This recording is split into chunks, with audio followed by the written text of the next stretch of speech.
Eric Ball at his 2-yard line. There's a flag down, and Ball goes down at the 19-yard line. And Boomer Esiason is ready to bring the troops out, but already Jerry Markbright will have to check out the penalty flag that was thrown down. So that's kind of a sloppy start to our opening kickoff here this afternoon at Mile High Stadium. But, of course, it gives the Broncos defense a chance to get themselves set out there, Beasley. Here's the call from Jerry Markbright.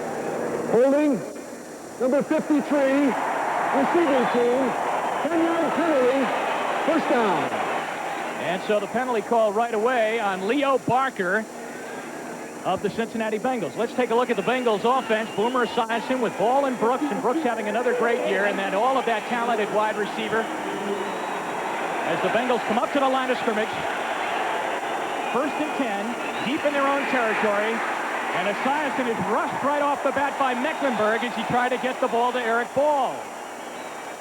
All right, in passing situations, as we showed you the Bengals situation, their offensive line is really battered right now. Ken Moyer is in there. Krzyzewski is playing with a sore shoulder. Paul Jeton is in there, too. As Reimers and Joe Walter are out with injuries, they both have hamstring pulls. 2nd and 10. The ball is at the 10-yard line. Eric Ball. Good run by Ball. He is dragged down on the play by Tim Lucas up over the 15-yard line. Ball got hit head-on by Dennis Smith, but then bounced right off of that one and carries out for a good gain out to the 16-yard line. And it will be 3rd down and 5 coming up for the Cincinnati Bengals, and they're right up to the line of scrimmage and firing. 4 wide receivers into the game. Actually, James Brooks lines up at the top of your screen as a wide receiver. Esiason throws one incomplete. I really don't know who it was intended for because both Eddie Brown and Rodney Holman were there. I think it might have been Brown, but they must punt. You know, that's an excellent start for the Denver defense. They were worried about the no huddle. They were worried about the quick play calling, but they really survived the first test. Just an excellent job. That time, you really couldn't tell who the ball was headed for. Boomer feels pressure, tries to get a timing pass. So take a look at the number of people. There are more Broncos in the area than there were Bengals. Lee Johnson's first punt of the year. The left footer bangs it out. Kevin Clark is deep for the Broncos at the 27. And Lynn James is down there to make the tackle for Cincinnati as he pushes him back to the 26-yard line. What a great punt by Lee Johnson, 57 yards. Here's John Elway and the Bronco offense coming out onto the field right now. We'll start with their offensive line. They're banged up, too. Dave Weidel is in there along with his brother, Doug Weidel. Dave's in there for the injured Sean Farrell as he's out with a hamstring pull. And the backs and receivers along with John Elway. A whole new backfield. Gaston Green brought over from the Rams. Perryman's in there. Bobby Humphrey, of course, the holdout. And then in the 4-wide situation, there's the personnel that comes in. Steve Sewell being the 3rd down back. 1st and 10 Broncos. Gaston Green. Not much. To the 31, a short gain on the play. Let's take a look at the Bengals defense for you right now as we watch the unpile of Gaston Green.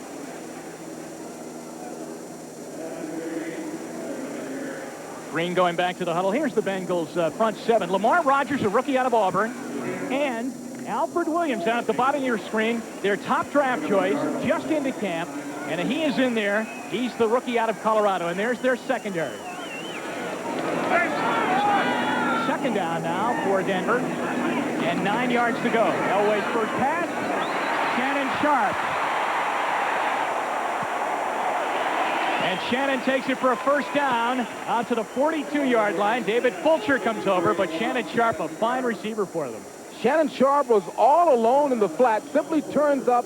That's a nice start for the offense. Just a super start for his second play, coming out with a pass, using Elway's ability to his best. And remember, he's calling the shots. He's calling his own play. That's right. Elway got told during training camp, during the preseason, you will call all the plays. And he called a nice one there, a 12-yard pass connection and a 1st down on the catch by Shannon Sharp. Gaston Green is the lone back, and he gets it. And he is tripped up by James Francis, the linebacker of the Bengals, out to the 46-yard line, a short gain for Green. And there's John Elway signaling in personnel. He gives one quick hand signal, one motion. They know exactly what he means. Now he's got the personnel in. He's going to call a play that's set up for a 2nd and 6, 2nd and 7 situation. He's got about a 5 or 6 play option written on his hand, pre-discussed with Dan Reeves, and he's ready to go. Reeves says he's doing a good job so far at calling the plays. 2nd down for the Broncos at their own 46. A draw play to Green.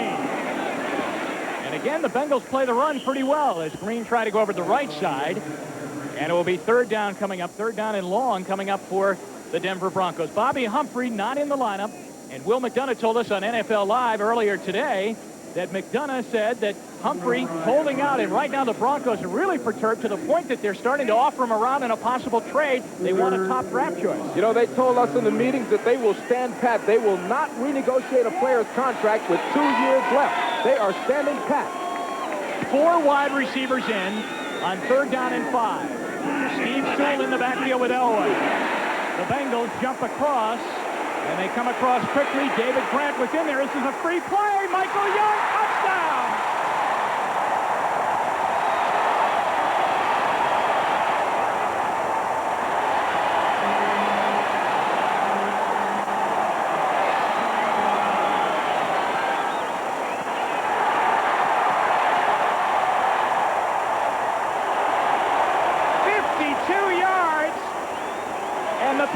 Go against the Bengals, we believe. Jerry Markbride will tell us.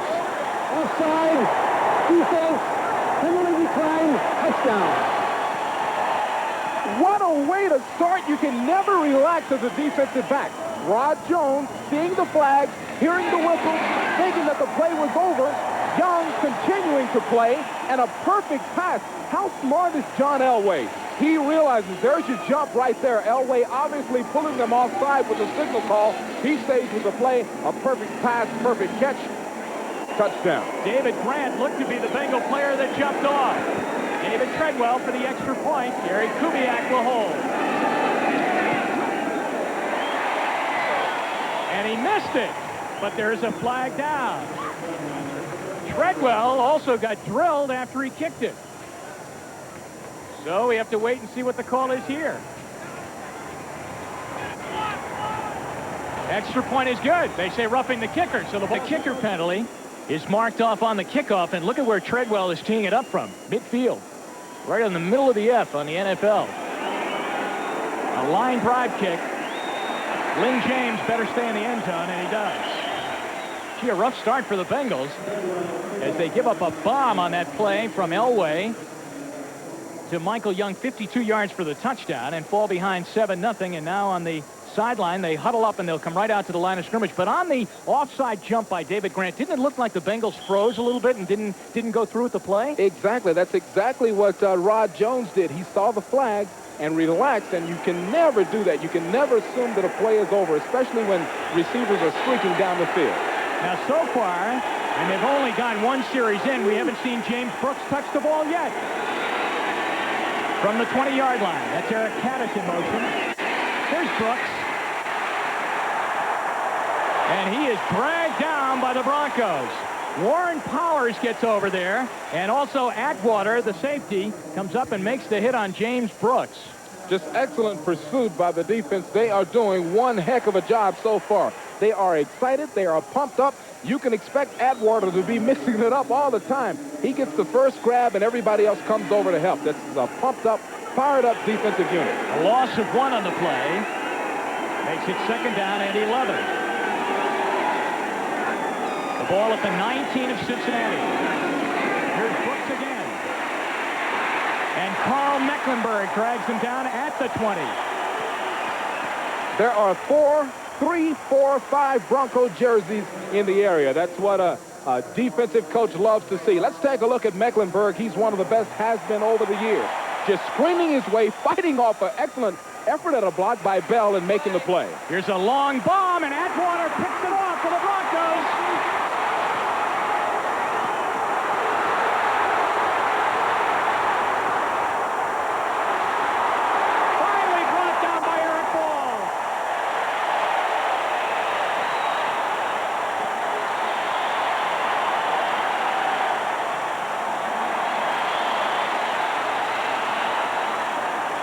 It's 1st and 10 Denver at the 21-yard line of Cincinnati as the Bengals are having a nightmare of a start. You know, we spoke to Atwater. He said that this year he wants to balance out his game. He is known as a hitter, known as a very aggressive defensive back. He said he wants to be an interceptor. Take a look at how he plays the ball like a center fielder, and then an excellent run. Has the wherewithal to know that he took a couple of steps before he fell down, so the defender did not touch him. Gets up, makes an excellent run back, and a good tackle by Ball there. All right, this one might be going to replay and possibly to see. The interception is being reviewed by instant replay. Well, there's no doubt that he caught the ball. But do you think on the run back they're trying to decide if he was down? The big question is whether or not he was down after he took the couple of steps. Did the wide receiver push him down, or did he turn and fall? Let's see here. This is the perfect angle for it. There's the catch. Now take a look at wide receiver Eddie Brown. Take a look at wide receiver Russell. Russell hits him, but Russell doesn't really knock him down. This is going to be a very difficult decision. I'm glad I don't have to make it. I don't think that Russell knocked him down. So we wait on the replay as Atwater had a fine run back after the interception. Our replay official today is Dave Kamansky. And there's your referee, Jerry Markbright. Now, Eddie Brown definitely did not knock him down. Derek Russell put a pretty good shoulder on him. It bounced him back. The question is, was that the force? Here it is right here. There's the shoulder. A pretty good knock. It looks like he just pushes Russell off. As he's turning, he actually falls himself. They've got to let the run go, I think. Now, it was a 45-yard run after the interception. As Atwater waits to hear the verdict on whether or not the ball will be spotted way back in Denver territory or if the 45-yard return after his catch was good.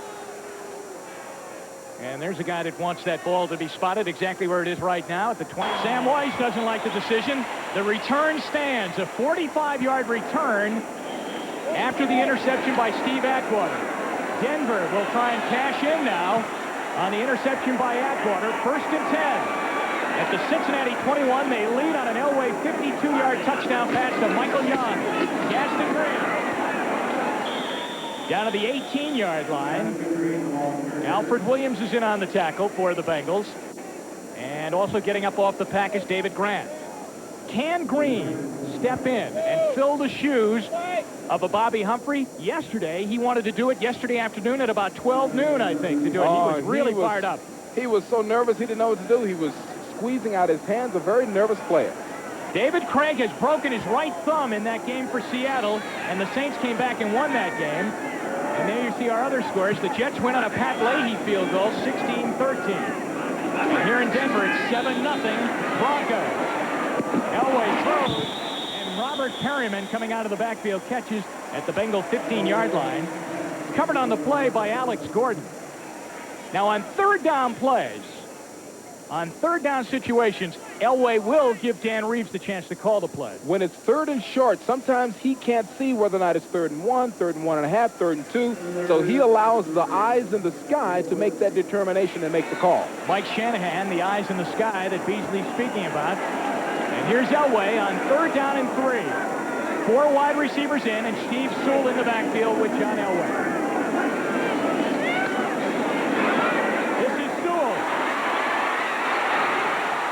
And he will not get the first down as he ran out of the tackle of Alex Gordon, but then Tim Crumry, the nose tackle, chased the play, and they're short.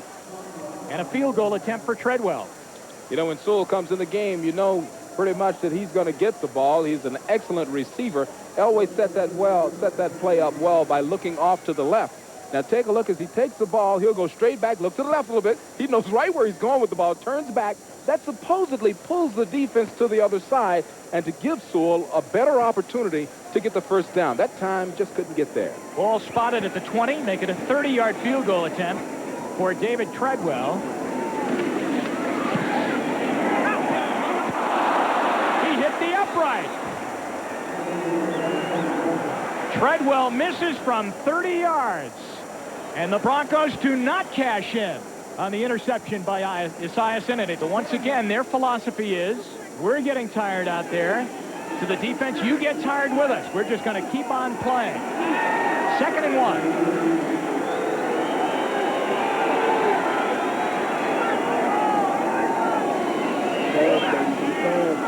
Eric Caddis in motion. James Brooks. And should have the first down out over the 30-yard line, and he will. The Bengals finally get a first down.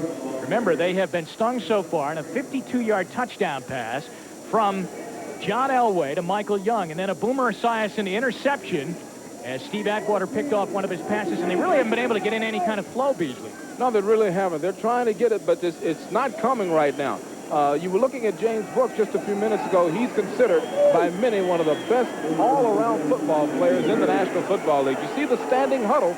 Just everybody kind of stands around. It's sort of a huddle. They just don't form the traditional huddle. 6.5 to go in the first quarter. 7-0 Broncos. Here's Brooks. And Brooks is brought down by Michael Brooks at the 35-yard line.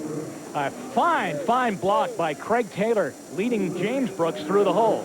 And you know what? He doesn't block some slouch. He puts the helmet on a pretty good player. That's Carl Mecklenburg coming around the corner. Take a look at the bounce-out block that allows the runner, James Brooks, and all his talent to turn upfield. 2nd down and 5 at the 35-yard line. James Brooks is at the bottom of your screen as a wide receiver right now. Man, run 10 all hook. And he goes right formation. And that's Craig Taylor in the backfield, the lone back for the Bengals. And it's caught by Taylor, and it got some running room. Up to midfield, Tim Lucas is there, along with Dennis Smith. And another first down for the Bengals up to the 50-yard line as Taylor makes his 2nd catch of the day. Now, Craig Taylor he looks slight of build here, but believe me, his nickname is Rhino. You're looking at 228 pounds, high-stepping and putting moves in. On first down, Esiason back to Taylor, and why not? He's the hot hand right now, and he brings it down to the Bronco 43-yard line. And again, Esiason brings him right back up to the line of scrimmage. You know, these big guys got to be huffing and puffing right now. Oh, they got to be tired, and that's the reason that they don't do a lot of huddling or a lot of substitution. They want to keep the defensive linemen huffing and puffing, just like their offensive linemen are huffing and puffing. By not huddling, by not taking the 25 seconds, it keeps the defense from bringing in fresh players. That was an 8-yard pass catch by Taylor. It's 2nd and 2. Brooks back to Esiason. And he's got Barber wide open for a touchdown. Mike Barber on a beautiful classic Cincinnati play. Wow, was that pretty? I tell you, you can't, it's like a run and shoot offense. They misfire, they misfire, they misfire, and then all of a sudden they take advantage of something. James Brooks is going to draw a lot of attention.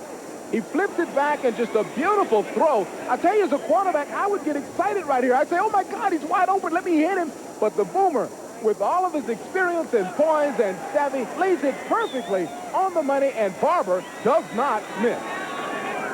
Jim Breach in to tie it. Good.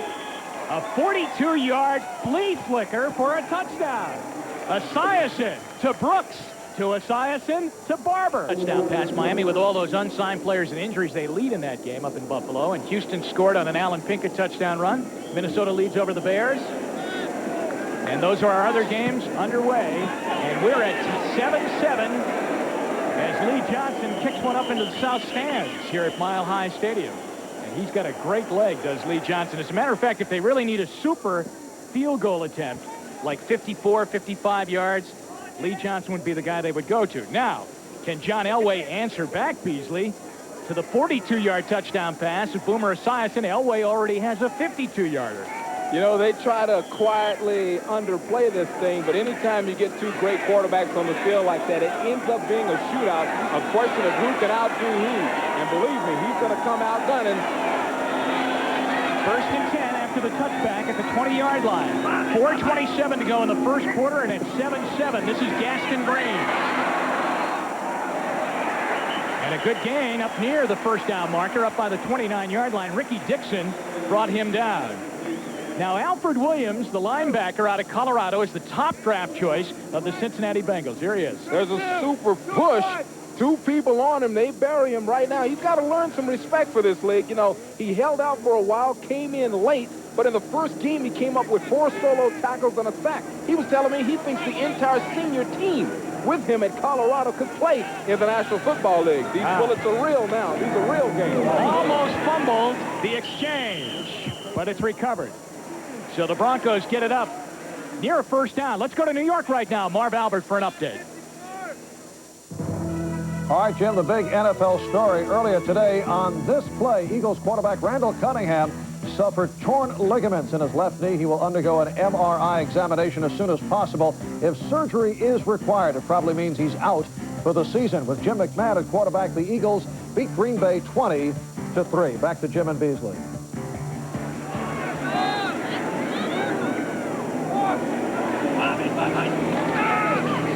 First down, John Elway fires to the 40-yard line as he's going with the short game right now.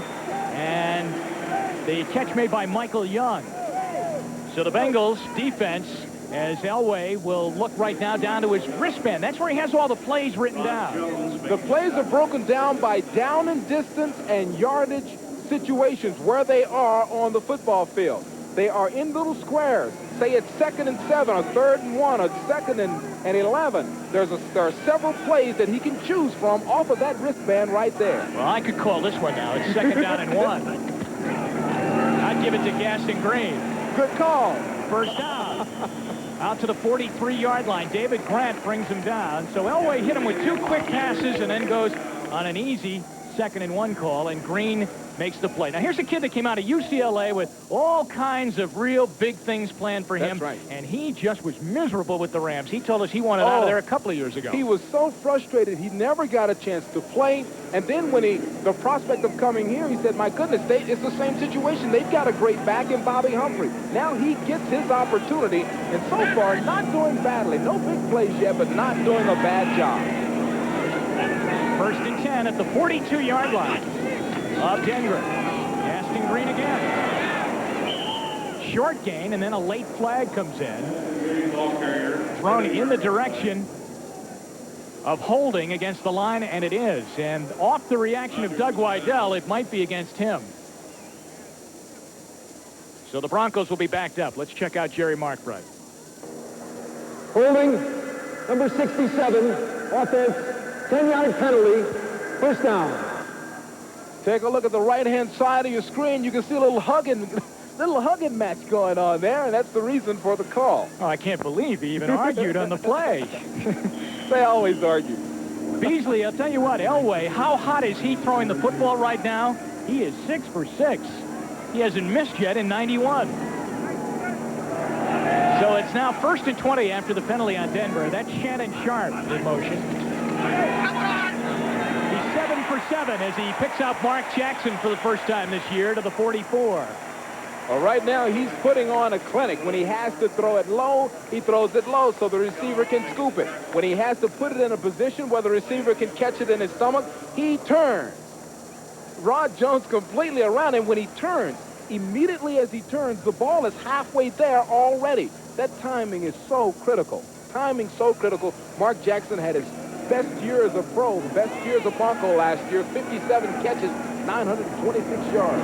And that is the definition of perfection, I guess. 7 for 7. They got 13 on that play. Remember, it's still 2nd and 7, though. Shannon Sharp comes back and makes the catch by the Bengal bench, and a first down again. Shannon Sharp is a big target. Tight end / wide receiver came out. You know, right now, he's Shannon Sharp. He used to be Sterling Sharp's brother. That's right. Now he's starting to become Shannon Sharp. Look at the feet, keeping him inside. Play. Such balance. Boy, that is a great play. You know, actually, Beasley, when the play started, he had Sharp wide open long. Long he did. Yeah. And that's why John had to wait, because he knew it was a comeback route. We're inside 20 seconds left here in the first quarter in a 7-7 tie. And the Broncos in Denver territory. This is Derek Russell. Incomplete. Eric Thomas was there with them as Elway airs it out. And now 11 seconds remaining here in the first quarter. Now, again, he's signaling in right now. These are the people he wants to come in. That's personnel. Now, you know, that was an excellent job of man-for-man coverage.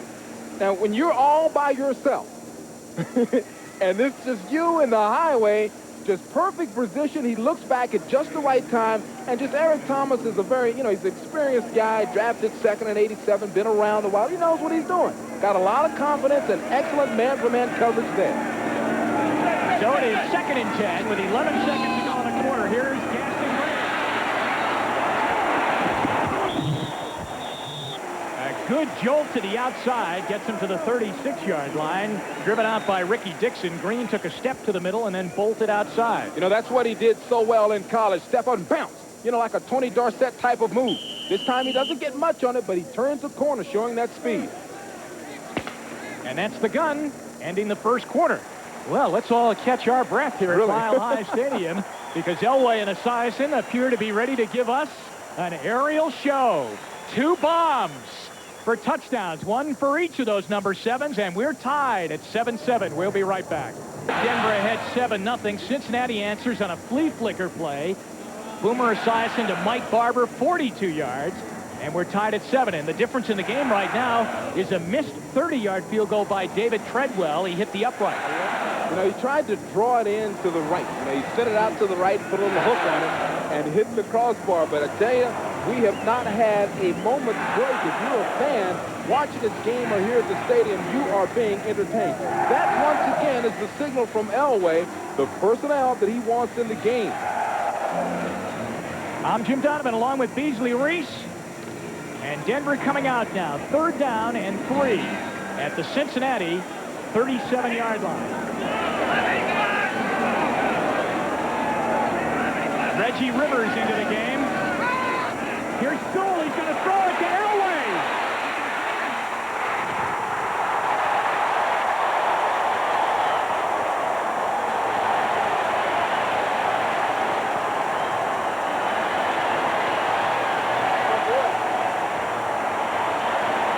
Now, I know he's calling his own plays, but he's calling passes to himself. Oh, what a show. What a show. This is beautiful. This play could not have been executed better. You see Sewell coming in motion. They respect him as a good runner, a good receiver. He stops and makes what is the perfect throw. I mean, he's got to drop it right over the defender's shoulder. Great throw. 24 yards and a first down for Denver inside the 15 of Cincinnati. This is Green. And he's knocked out by David Fulcher at the 5-yard line. Great block by Doug Weidel to get Green around the corner. You know, these are, I mean, every year you know that these two teams are among the most exciting in the National Football League, and they are certainly living up to it. Gaston Green living up to what he said he was going to try to do. He wants to have a big game and show everybody that he can contribute, that he can carry a team as their starting runner. So far, no mistakes, doing a steady, solid job. 2nd down and 3 at the 5-yard line. Robert Perriman and Green are in the backfield. This is Perriman up near a first down as he gets down to the 2-yard line. And that's where he needed to get to try and get the 1st and goal. There's Tim Crumry getting up off the pack. Anytime it's run up the middle, Crumry's there. So we'll see if Perriman got the 1st down. As a matter of fact, Jerry Markbright says, bring in the chains. Well, isn't it amazing, Beasley, that the situation between Elway and Dan Reeves, which had so badly deteriorated last year, where Elway said, I really had gone 360 degrees the other way, and really Elway's calling his own plays. All right, Eagle-Eye, did they get it? I don't know. I was about to say, I can't tell. Looks like it might be an inch or two away from a 1st down. But like you said, Dan Reeves and John Elway getting along so much better now. One way to get along with your quarterback is give him some freedom, some creative involvement in the play calling, and he's certainly done that, and so far in this brand new season, it's working out pretty well and very entertainingly, I might add. 3rd down and inches from the 2. He's going to keep it and score.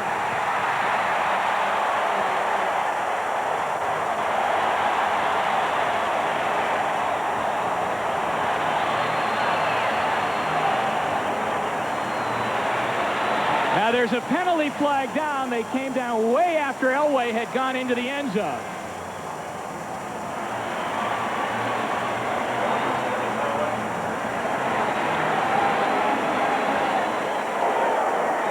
For an unsportsmanlike conduct foul, illegal demonstration, number 7, Denver throwing the ball in the stands.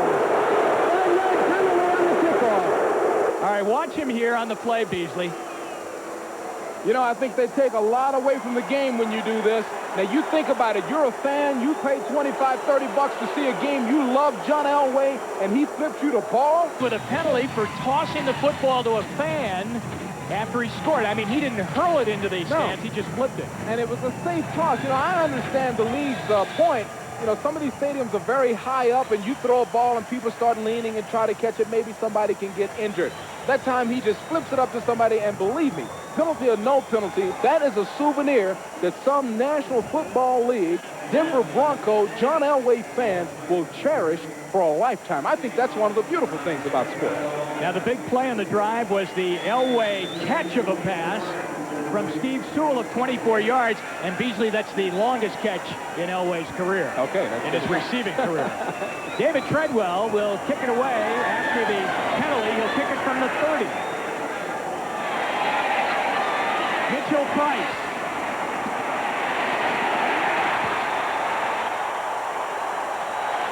Boy, they are ready to put beside the 5-11 season of last year, aren't they? They are playing fired-up football. Kevin Clark is in on the tackle of Mitchell Price, and it's an offside being called against Denver, so I would imagine the Bengals will force them to kick it over again. Miami, they were not given a prayer, Beasley, in that matchup, and they lead 14-0. Houston up, and so is Minnesota. You see the Patriots and Colts tied at 7-7.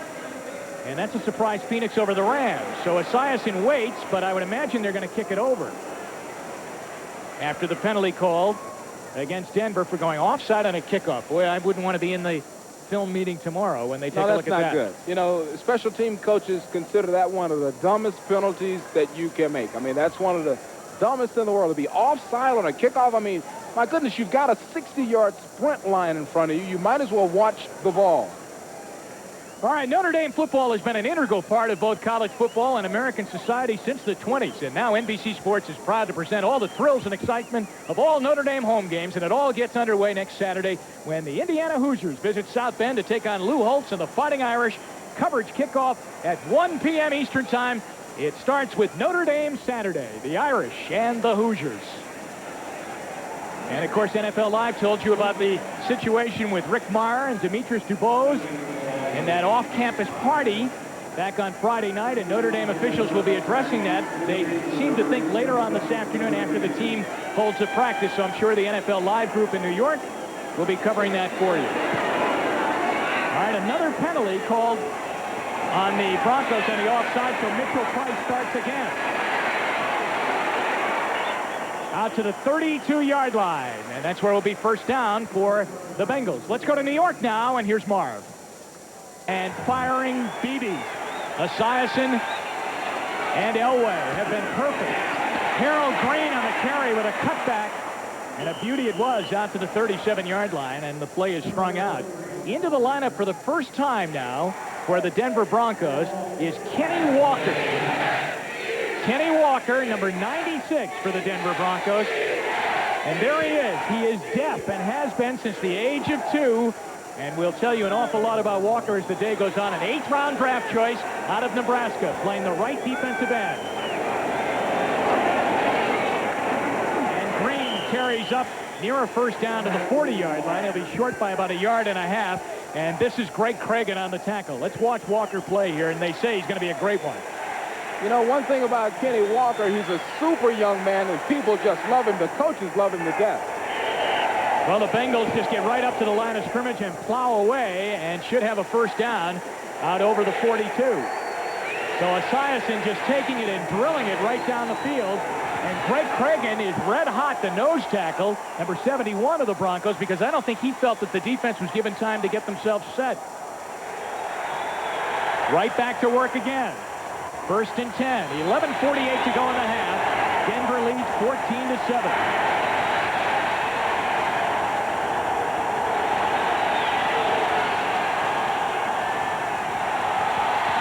Listen to that mile-high wave that has started. Green. And he'll lose yardage on the play. Mike Kroll chases the play down, and that is the top draft choice. Kroll, number 51. There's Walker, number 96. He looks to the sideline to get his signals from Wade Phillips. Boy, did they string this out well. That's just excellent defense. Mike Kroll, a very fast player. In fact, he's one of the fastest players that was available in the draft last year. And listen to the noise. They used this. The Denver Broncos used this as a weapon. 2nd and 12. Esiason, and it is caught by Eddie Brown. Beautiful spin. And Brown carries out. Tyrone Braxton had him and then couldn't bring him down, and then Atwater had to come up and clean up. But what a beautiful ball fake by Esiason. I tell you, I thought somebody called the play. I thought it was a whistle or something. He was so cool, so casual about the fake. And there's the rookie Walker right up in his face. Yeah, he's got to be careful with that. He's a little excited. You can't touch that face mask at all, especially when you're dealing with the quarterback. He didn't push it, didn't do anything mischievous, so he gets away with it there. 3rd down and inches. 14-7 Denver. Second quarter here at Mile High Stadium. James Brooks. Boy, on 3rd and inches, and Esiason rolls and hits Brooks for a first down to Bronco territory at the 43. You know, when you're playing against Cincinnati, you learn to expect the unexpected. I mean, 3rd and inches, you'd expect somebody to quarterback sneak or run it, but they use that play like a running play. It's a high percentage pass. It's designed to get 3 or 4 yards. In this case, that's all they needed. And again, they're right up to the line of scrimmage. They did not huddle. They just gathered as a group right at the line of scrimmage. First down.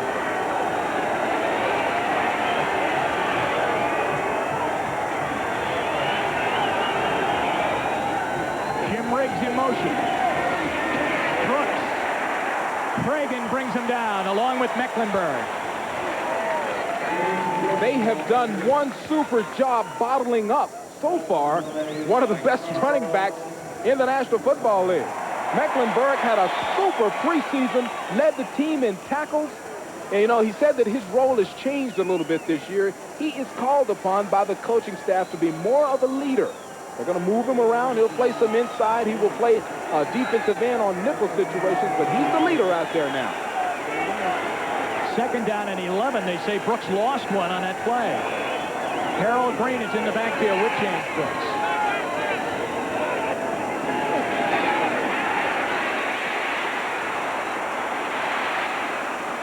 Over the head of Eddie Brown.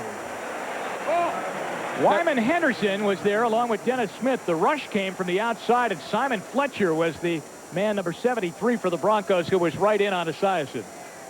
Super pressure. Look at him push the pocket. 2 men on him. And look how cool Boomer is stepping up in the pocket. It didn't make a very good throw. I mean, you're talking about a lot of pressure, but that takes a lot of savvy and a lot of experience and nerve to make that step and still search the field, which he did well. The ball just got away from him a little bit. Well, here's a bit of trouble now. 3rd down and 11. And a moral victory for the Broncos because they were able to substitute and get new players in against this Bengals no huddle. Oh, Barber dropped it. He hit him right on the numbers. You could hear it. His shoulder pads popped when the ball was delivered. And so Esiason and Barber, which was such a nice connection on that touchdown pass, well, right here. Oops. This is one you won't see very often. That's a sure-handed receiver, one of the best pair of hands in the league. That time he let it hit the shoulders. That's why coaches say catch the ball with your hands if you can. And then what? Bring it in. And then let it softly collapse in. Yes. Kevin Clark for the Broncos. Lee Johnson punts. And it goes into the right corner of the end zone and out for a touchback, and it will be Denver ball at the 20-yard line. That was a 43-yard punt, but Sam Weiss would have liked to have seen him bang it out inside the 20. And Denver ball at their own 20-yard line. What a fast-paced first half. Oh, it has been constant movement, and the fans have provided a lot also. Just the sound effects. This is a noisy place. Gaston Green and Robert Kerman set down behind John Elway. Elway in trouble. And he throws it right into the Bronco bench over the head of Derek Russell. Let's go around the league now on Sunday #1. These are all of those games. David Craig, broken thumb. New Orleans comes back to win. Kansas City won. Bill Belichick lost in Cleveland on his opening day, and the Jets win on a Leahy field goal over Tampa Bay. Now the late games, Buffalo on the board on a 54-yard touchdown pass. Kelly to Andre Reed. Wow, Houston over the Raiders, Beasley, and Minnesota leads over the Bears. And the other games, as you see, on this opening Sunday in the NFL. And here in Denver, it's 14-7 Broncos. A John Elway 2-yard bootleg for a touchdown is the difference. 2nd and 10 after the incomplete pass. This is Green.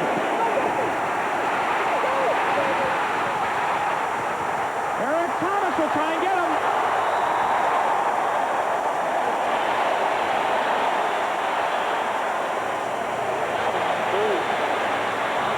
Well, that will make you forget Bobby Humphrey a little bit.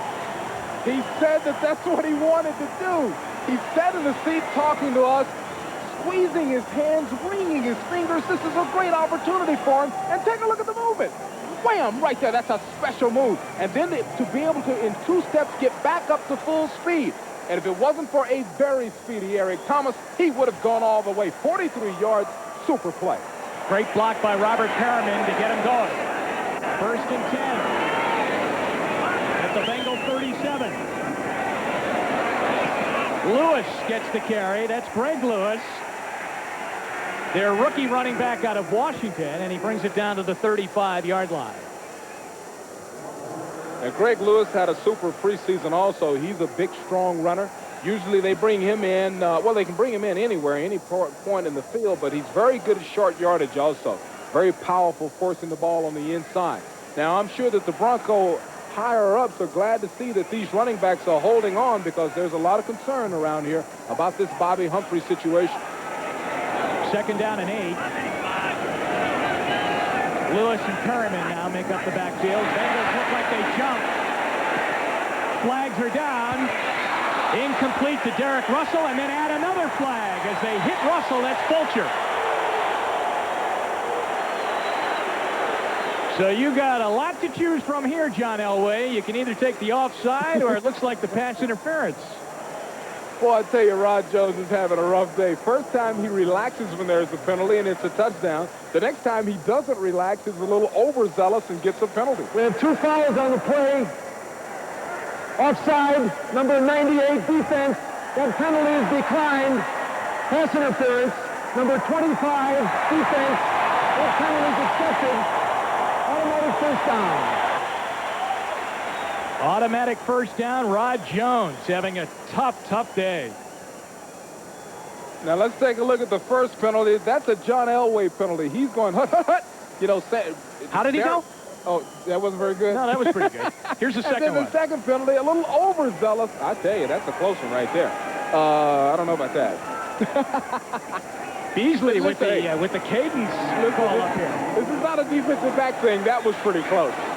Now they're at the 20-yard line, first down after the penalty on Jones. Robert Perriman, and he is submarined by Alfred Williams. And Alfred Williams, the Colorado Buffalo that a lot of Denver people wanted to be playing here in his professional days. I mean, on draft day, everybody, when the Broncos could have chosen him, wanted them to take him. It seemed like such a natural selection, but they decided not to go that direction. Williams is a big man, but not very muscular. Look at those little bitty arms. He's like he looks more like an NBA power forward than he does an NFL linebacker, but a very talented player. 2nd down 9. Elway to his tight end. At the 10-yard line, Clarence Kay makes his first catch of the season. And John was looking at him all the way. Let's take a closer shot now of 6'6" Alfred Williams. You know, I better stop talking about his arms. I might have to do another Cincinnati game somewhere, but he's learning a little respect. In the first game, he just ran amok after holding out. But I'm telling you, when it's opening day and when it's a regular season game, the bullets fly a little bit more lively. 3rd down for Denver, and they keep it and get the first down inside the 10. So it'll be 1st and goal Broncos as Elway comes off the pile, and John is simply having a fine opening really first is. half of this season. You know, he's done it all. What hasn't he done so far? I mean, Well, he hasn't. Yesterday, he didn't try and sell you and I a car. That's it. John That's the only owned, thing he hasn't done. He owned 4 car dealerships, and I guess now he's down to 3. They sold one. And so we said, can you tell us the first couple of plays? And he said, no, but I'll tell you what, I could put you behind the wheel of a beautiful front-wheel drive automobile. 1st and goal at the 9. Gaston Green back in there. He did not get in, but boy, it was just the effort of David Fulcher that kept him from going the distance. Now, that's the form of the counter tray. 2 offensive linemen from one side of the field pulling a little cross-blocking. It confuses the defense. Now, look at the effort at the end of this run. That stretching, that is going for every ounce that is smelling the end zone. See the confusion. Lineman going one way, moving the other. The running back cuts on the inside, and that's effort. That's personal. That's personal right there, that last 2 steps. 2nd and goal. Lewis. 2nd attempt, touchdown.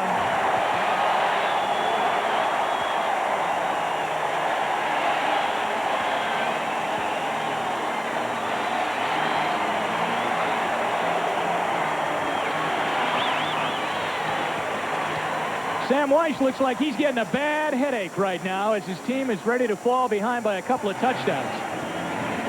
Well, you can watch the push by the offensive line. We already talked about the selection of Greg Lewis in short yardage situation. Why? 2nd effort right there, touchdown. Yeah, because Beasley, he did not have it on the first one. Right here, he doesn't have it. See, they stopped him there. It's that second little drive, a little kind of a squirm in there that pulls him across. And we're going to go to replay, I think, on this one to see if maybe on that first drive he was down. Here's Treadwell for the extra point. From the 1-yard line, his first NFL touchdown for Denver, and they now have a 2-touchdown advantage over the Cincinnati Bengals, 21-7 as David Treadwell moves in to kick.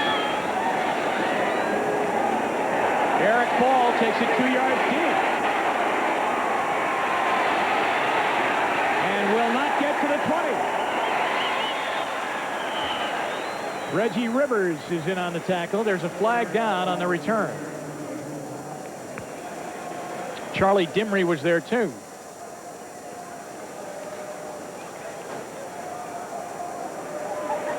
So as we wait to see what Jerry Markbright is going to give us the call, Cincinnati's got themselves in a little bit of trouble here, Beasley. Well, there's the man charged with coming up with something. You know, he's got a bag full of tricks.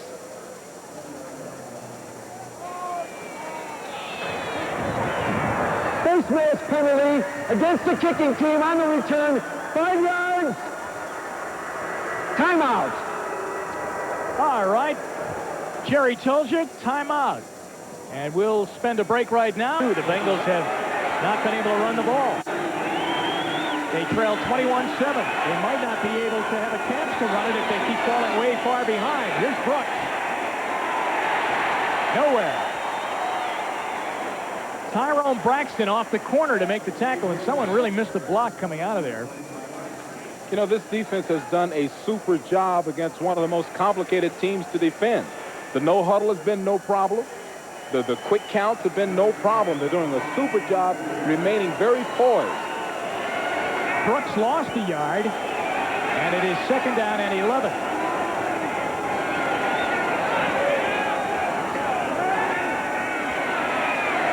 Esiason to his tight end Rodney Holman for the first time today, but he's wrapped up quickly. Tyrone Braxton's in there along with Carl Mecklenburg. Boy, I'll tell you what, since he's moved back inside, he's a happy camper, isn't he? He really is. I mean, he is so happy. Like I said earlier, he has a new... he's always been a leader, but he's expected now to be more vocal, to kind of coordinate the younger guys that they have on this team. 3rd and 5.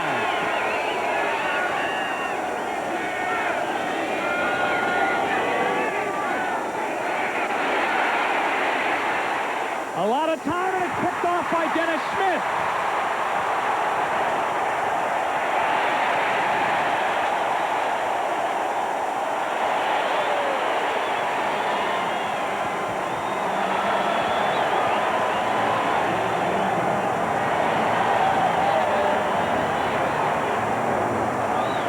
Well, now you have two safeties, two all-pro safeties for the Broncos, and each has an interception. Atwater and now Smith. They've got to be very happy. I mean, both of the guys talked about making more interceptions this year. And, man, are they fulfilling the dream.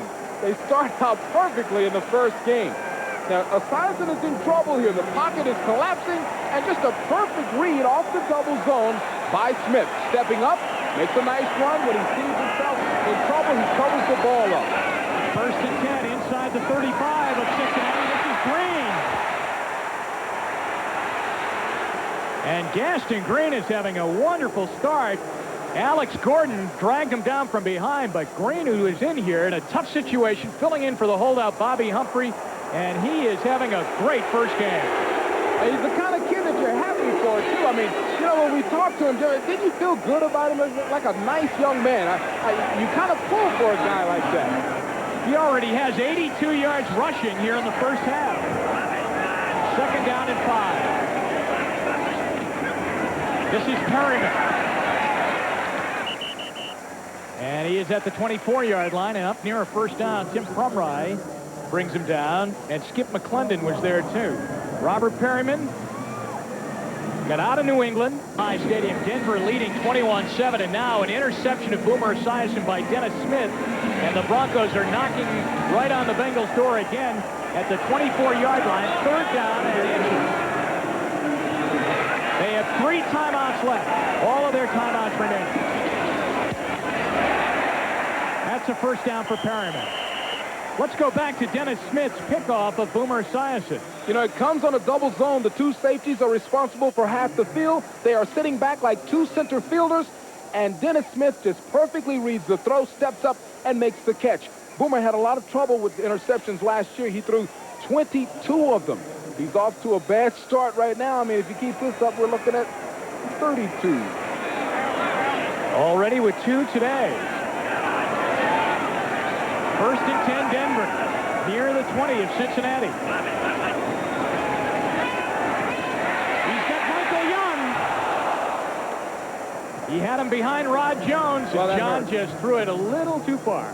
That could have started to slam the door. He's upset with himself there because that could have been a nice little touchdown and a nice little space, a nice little cushion for his team. Excellent pass route. You know, when they line up close like that as a defender, you got to figure they're going to try to work something to the outside. He ran away from the defender, and John's still upset about the last play. 1:17 to go in the first half. Second and 10 at the Bengal 20-yard line. Gaston Green. Nice tackle by Ricky Dixon. A 1-yard gain to the 19-yard line, and more importantly, the clock is rolling right now as we come up to a minute remaining here in the first half. You know, Denver not using a timeout. Excuse me, Visa. I talked about John Elway being upset with that last play. You know, when you have to call the plays, it helps. John feels like it helps him to concentrate more on the next play because he can't dwell on it. He's got to think about the next play. As you see, we'll be going to NFL Live at halftime. And a big welcome from here in Denver to Bill Parcells, joining the NFL Live team here at NBC Sports. Third down and 9. Elway right on the money to Michael Young at the 10.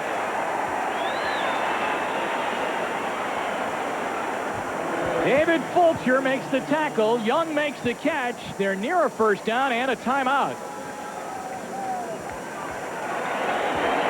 We'll be right back to Denver. Pattern, and John Elway puts it in the perfect position. Pushes. Now look at him throw it away from 33. John Elway throws it to the right side of his body. I tell you, when you get where you can throw them low when it needs to be low, to the right side, to the inside, outside, man, that's when you're good, and John Elway has got the hot hand now. So only Young could have made that catch, right? Only Young could have touched the ball. Right. And incidentally, Michael's done a pretty good job of catching the ball. He already has 3 catches in the game for 71 yards and a touchdown. The touchdown was a 52-yard bomb. He only made 28 catches all of last season. And you know, it's nice when you get off to an excellent start like that. It's nice when you start off excellent. First down and goal inside the 10. As they got the first down on that catch by Young. Here's Elway. Perryman. Right down on the goal line. They say that he is not in. So Robert Perryman makes the catch on the play, and Kevin Walker tackles for the Bengals, but they are inches away from scoring again.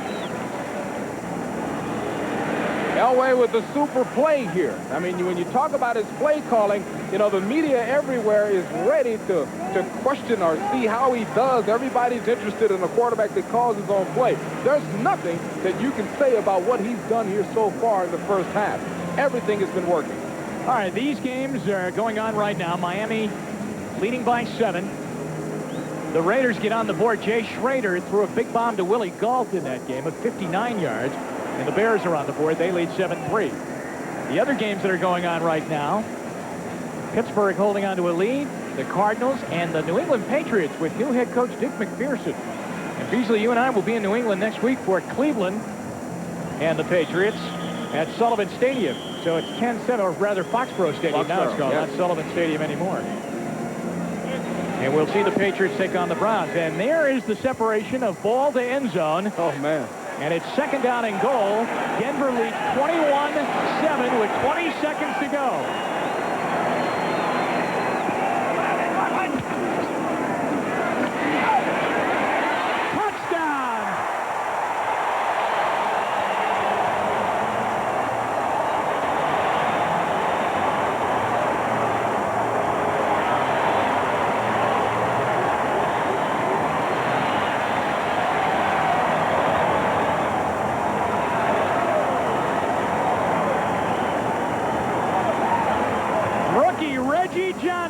Out of Florida State.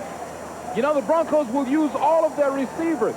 The scouting report on Reggie Johnson is big blocker. When he comes out for a pass, nobody's paying any attention to him whatsoever, and he's wide open. Treadwell's kick is good, and it is 28-7, and the Esiason interception comes back and burns the Bengals as the Broncos march it right back in. And with 15 seconds left, Denver leads 28-7. And I'll tell you what, there's a happy rookie, Reggie Johnson. But, you know, now you have 2 happy rookies. Remember, Greg Lewis got his first NFL touchdown earlier in the game. That's right. And now John Elway throws it to 89, Reggie Johnson. So I'll tell you, this new play caller for the Broncos is really charitable, isn't he? He spreads it around. He is so hot right now. It's unbelievable. Take a look at him. He's pumped up. The team is pumped up. He's making everybody happy. If you notice, he's spreading the ball around. One of the concerns about a quarterback calling his own plays is people lobbying for the ball in the, in the huddle. That hasn't been the case. But more importantly, Beasley, those 70-odd thousand are happy right now. That's and I know for Bronco players, they love the Bronco mania when it's in a positive area, but sometimes being the only show in town can make it very tough. He caught a deflected ball there. Yeah, he sure did, and it made him stumble just a little bit because the ball suddenly changed speed and changed direction. Now, can the Bengals get back in this thing? You know what? There's a man scratching his head right now, and he's got a lot to think about. In fairness to the Bengals, we must, reiterate that the offensive line is decimated. Only 15 seconds to go in the half, and it will be a touchback. Eric Ball is advised by Lynn James to stay in there. Coach, we've got a great game going on here. I hope you're enjoying watching all of this great stuff. And we'll see you at halftime. James Brooks to the 22. And that should do it. I don't think the Bengals will stop the clock. As a matter of fact, I think that they'll get in that locker room and try and piece this whole thing together. And listen to the Bronco crowd.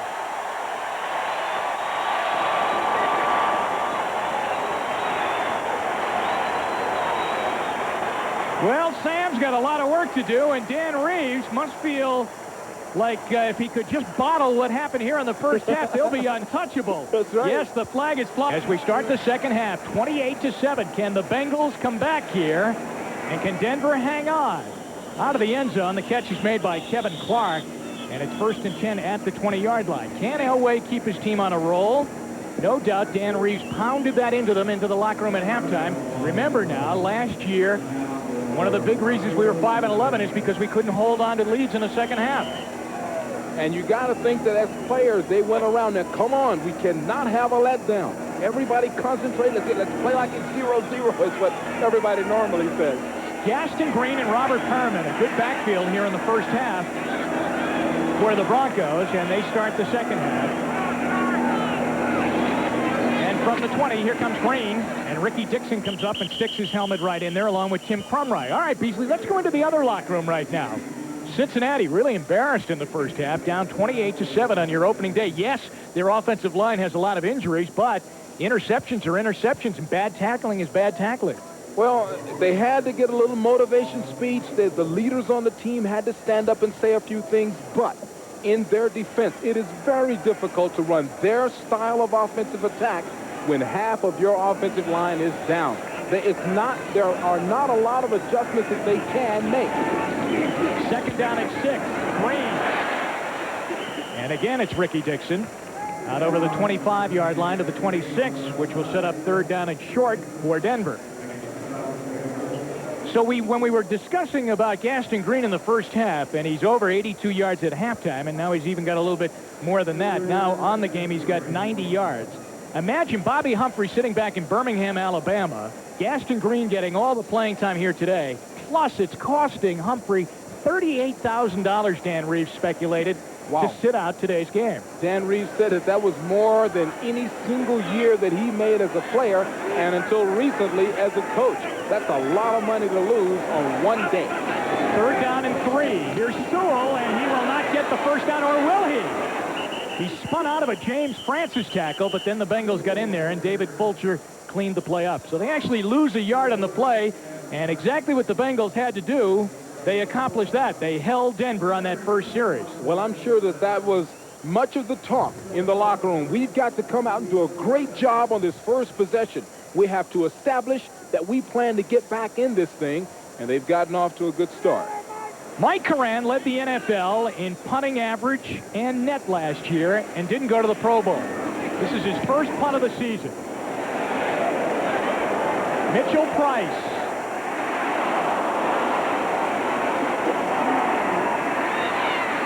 Fine run back by Price to the 36-yard line. Keith Traylor comes up and makes the tackle. Actually, Warren Powers had a chance of getting him down deep.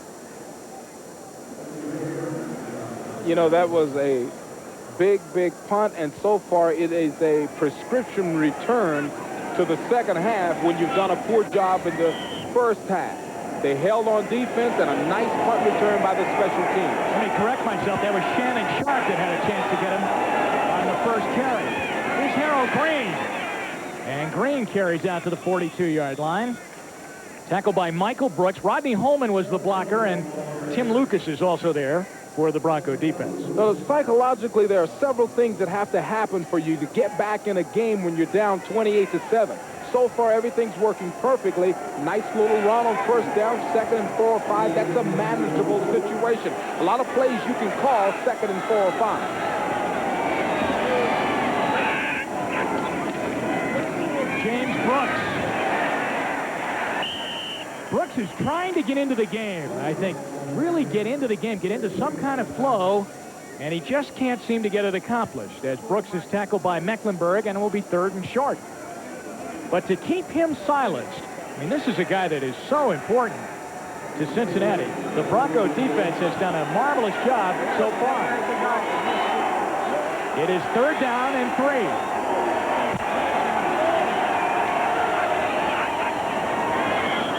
And across the line of scrimmage they come. Ron Holmes was in there first. Encroachment, number 90, defense, 5-yard penalty. Third down prior to the snap. Foul prior to the snap. Well, actually, that will give him a first down. Let's take a look at the jump. A little hesitation, then a jump. Ron Holmes trying to move too quickly. You know, sometimes when you're playing against a great player, you have a tendency to try to get a jump. And I guess if I was lined up against Munoz, I'd be trying to get every advantage I could. Ron Holmes said that Munoz probably made the Pro Bowl when he was in high school. It's a first down for the Bengals. And Esiason throws it long for Tim McGee. He's got it for a touchdown. You know what? That was gorgeous. I never knew where the ball was. That was a beautiful play fake. I never knew the quarterback had the ball. 11 Broncos are saying the same thing. Oh, man, take a look at the coverage. The only person that knew, look, the safety's beaten, Braxton is beaten, and a perfect throw, perfect catch, beautiful touchdown, 52-yard play. And if you notice, Cincinnati has had to make their bread and butter on trickery. Jerry Markbright slows it down right now to maybe this one.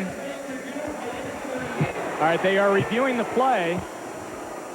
And again, I would have to think that they're reviewing whether or not he comes down and goes into the end zone. Ah, that's not a bad review. Looks like the knee is down. The knee did touch before it went in. After this further review, we could have a little change here. McGee, a little banged up. I tell you, when 3 or 4 people fall on you, it hurts. Let's take a look at it again. Denver in the lead. They led 28-7 at the half. Gaston Green is the lone back, and that's Shannon Sharp in motion. And that's incomplete. Someone might have got a hand on that on the way out. That ball died in front of Michael Young. Let's check in the scoreboard right now on our 10-minute ticker on the games that are going on right now. Miami, that is amazing, in Buffalo. Houston leading. Tough place to win in Buffalo. Chicago over Minnesota. Other games now. Everybody in the second half along with us. Phoenix. Tom Tupa has thrown for a touchdown and run one in. 21-7. Phoenix leads, and New England leading in Indianapolis 10-7. And it's 28-14 here in Denver. The Broncos lead. And they need a timeout. I think the Broncos are, no, they were signaling a play-in rather than a timeout. Elway, 2nd and 10. David Grant chasing him. Elway puts one up and incomplete. Clarence Kay was down there. The tight end ran a long, long way, and the linebacker out there with him was Alex Gordon chasing on the play along with Leon White. But Elway, for the first time, was flushed out of the pocket today. He had to make a hard fake with the football just to survive to get the run outside that time. And a pretty good example of flexibility when he laid the ball up from a difficult body position. Do you notice this place has gotten a little quieter, Beasley? Yes, it has. Take a look at that. It's hard to throw like that when you run it to your left and you're right-handed. 3rd down, 10. 4 wide receivers into the game. Steve Sewell's in there, too, in the backfield. Elway connects. And that's a 1st down. Michael Young again. 4 catches on the day for Young. You know, Michael Young runs a perfect pattern. John sets it up by looking to the right again. He always looks off the defenders. That helps the receiver. Throws it low and outside where nobody can touch it but Michael Young. So the Bengals were building up a little defensive momentum, but it is faulted right there as Elway was on the money to Young. And now it appears that this play might be going to review. And that is what must be going on. The play stands. Continue play. 1st down. So it did go to review, and it stands. On the catch by Michael Young. 1st and 10 Denver. 10:21 left to go here in the 3rd quarter. Elway has thrown 2 touchdown passes and run for 1. On 1st down. Gaston Green to the 35-yard line. And Alfred Williams is in on the tackle. Alfred Williams with all his range and length of body. See him, number 94, taking on the blocker very well, squeezing everything down and then reaching in to be a part of the play. Young star of the future, hoping to start Buddy today. He actually lived with linebacker coach Dick Seltzer to get ready for the season because he knew he was going to be a holdout. And he actually went to a family reunion of Seltzer's because he was spending so much time with him. 2nd down.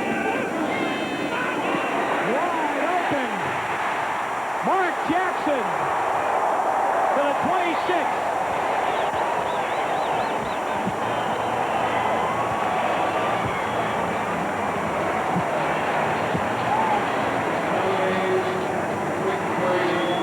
Well, the nightmare continues for Rod Jones. A couple of bad mistakes early. This time in a foot race, somehow Jackson just gets away from him and is running toward the sideline. Elway with just, it's like taking candy from a baby that time, lifting it over his shoulder with a perfect play. Now, you see that signal right there? The wide receiver tells what Elway has called to the coaching staff. That was a great camera shot. 38-yard pass play and a first down. And Gaston Green runs into a mess right there. Kevin Walker tackles him at the 26-yard line, and they'll lose about a yard on the play. You know, I got so excited when we got that camera shot of him signaling what play was called to the coaches. They need to know so they can chart it and chart tendencies, what the defense is doing when they run that particular play. So when the wide receiver comes out, he signals to the coaches, okay, guys, this is what we have called. Second down and a no-gainer on first down for the Broncos. A blitz by Alfred Williams, and Gaston Green got away from the tackle of Williams, but only picks up a yard to the 25-yard line. So the rookie Alfred Williams was coming big time. You know what? He's starting to really wake up, and he's starting to realize what this league is all about. Take a look at the jump that he gets on the ball. Man, it's like he knew the snap count. That messes up the entire play. Doesn't matter that he didn't make the tackle. It threw the timing off to the point where it was practically a no-gainer.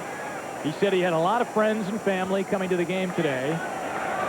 And his big concern was that it was going to cost them so much money to buy all of their tickets. Third down and 9. It's batted down by James Francis. Got his right arm up in the air. Francis led the Bengals in sacks last year, and a knockdown there of the Elway pass. You know, Francis was there, and Alfred Williams slapped at the ball. He got there so quickly, he almost knocked it out of Elway's hand. We can take a look and see if we can find it here from the top of your screen. There he is. He swats and just barely misses it, and then you see the bat down. Nice play by Francis, who was moved to an inside linebacker after being outside last year. Super play. So David Treadwell, who missed from 30 yards, he hit the upright in its first attempt. Spot at the 32, making a 42-yard field goal attempt for Treadwell. And blocked. Oh! And Mitchell Price has it. Mitchell Price ends up with the football on the blocked field goal of David Treadwell. And the Bengals have it at the 40. I'm not sure, but I think it was Eric Thomas with the block. That was perfect timing and just the break that Cincinnati needed to kind of wake them up, to let them know they can get back in this thing. So the Bengals are indeed awake here in the second half, and maybe the Broncos are going into a bit of a snooze. So the last time the Bengal offense was on the field, Esiason hit on a 52-yard touchdown pass to Tim McGee. It's 28-14. Cincinnati still down by 14 points. But they have the ball at their own 40. And that's McGee again. And he'll have a Bengal first down inside Bronco territory at the 49-yard line. Wyman Henderson tore him down by his jersey. Boy, that's a scary play. When that quarterback rolls out like that and he's got nobody blocking for him. Oh, yes. You know, it's a question of calling the right play against the right defense or the wrong defense if you're thinking defensively. Had they have had someone blitzing from the backside, that could have been trouble. Again, right up to the line of scrimmage. First down inside Denver territory.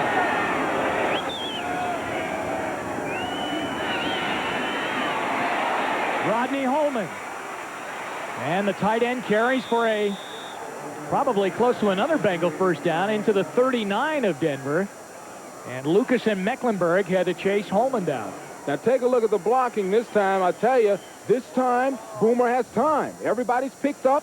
He's allowed to pick and choose his receivers, and the perennial Pro Bowler Holman makes the catch and drags people. Well, it's close enough right now to measure on this play on the Holman catch. You know what, Beasley? They're short, but you can feel the momentum has shifted in this game. You really can. You really can. And, you know, when you get big plays like that, and they did a super job coming out of the locker room of establishing something, getting their confidence back a little bit, and now they're starting to attempt to move toward taking a shot at it. Take a look at the total yards, 306 for Denver. Now, the last time these two teams met, back in 1986, both offenses put up over 400 yards. Second down and inches. Esiason's got Holman wide open.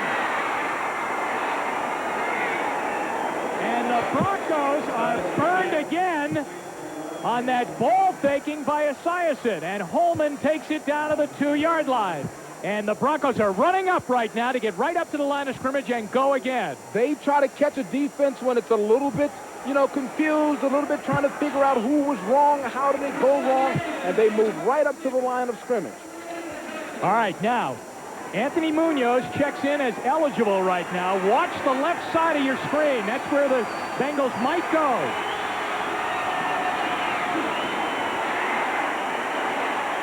And they didn't go very well. Well, that's good defense. That is just superb. I tell you, they call that the Weeby formation in Cincinnati, and the term means Weeby scoring. Now, this time, it didn't quite work out that way, but what they do is they bring in all their big linemen, and Sam Weiss said that, one of the kids gave it to him, Weeby going to score here, and they call it the Weeby. They're in the Weeby again. There's Munoz playing tight end. Now, believe me, he's not going to go out and break out to the left and run a pass pattern. Craig Taylor again, and he can't get in. This is critical. And it is 3rd and goal. This is critical. If they don't get in here, Denver's confidence will be so high that it'll be very difficult to climb back. And what they are going to have to battle right now, and you'll hear it, is a mile-high roar. It's like that 12th and 13th guys, more than the 12th guy. When you start making this kind of noise, it's like 14 or 15 people on the field.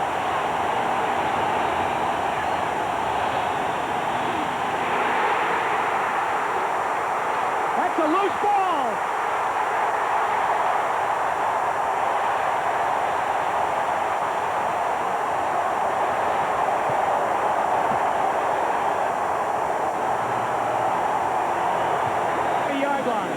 They lead 28-14 with 4:07 to go here in the 3rd quarter on a huge swing in this game.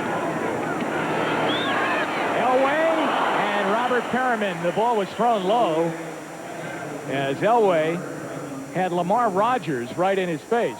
Now let's go back as the Bengals look like they're going to get right back into the football game and turn this whole game around. There are several critical moments during the course of a game. An excellent pass pattern, excellent fake by Boomer, perfect pass, puts them in position in what would seemingly be a really closing deal. Then Carl Mecklenburg, certain people have to bring it to the table, and Carl has done it today for Denver. So instead of being just 7 behind, they're still down 14 and they don't have the ball. And this is for Jackson. And they say he was out of bounds, juggling the ball. Well, the fans don't like it, but that was a super call. A beautiful throw by Elway. And a pretty good catch by Mark Jackson, too, when he eventually got control of it. Take a look at the man-for-man coverage. Ball over the right-hand shoulder away from the defender. He did not have control while he was inbound. You're sure? I'm positive. So there he comes, Mark Jackson. The key thing on that play, further review. 12 for 15 as we watch the play again. See, that second touch, when he finally had it, he had 1 foot in. In the second half, he's only 2 for 8.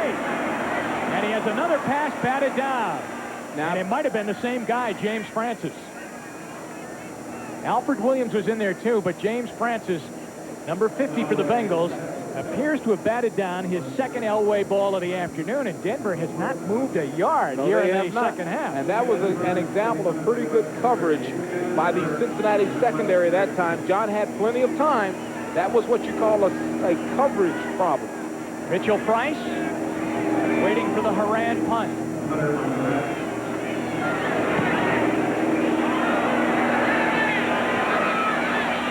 Called for a fair catch and actually misjudged the ball. He ran in, then had to run back and get it. And it will be Bengal ball at their own 29-yard line. Well, we'll see if the Bengals can regroup after that last disaster and get back into the game today. About an hour and a half. Kenny knew nothing about it. Nothing. And Mimi Man is in the seats here today. But and more importantly, the Broncos did that. Yeah. I mean, that's a nice gesture by the team. Now he has a new interpreter with him here in Denver. a man by the name of Guy Smith from Greeley, Colorado, Right. who is actually now almost like a Denver assistant coach because he Really? translates for Kenny Walker. You know, that's a super job. I mean, the guy he's on the sideline. He's with a great young man with Kenny Walker all the time at practice. Very much involved with the Denver Broncos. All right, back to business. First and 10 Bengals, down by 14. There's the James Brooks you have come to love and appreciate back in Cincinnati. That's classic James Brooks right there, and that's a man that you're not going to be able to hold down all day long. I promise you that. All-time leading rusher for this team, just a super player. Second down and 3. 7 yards for Brooks on first down.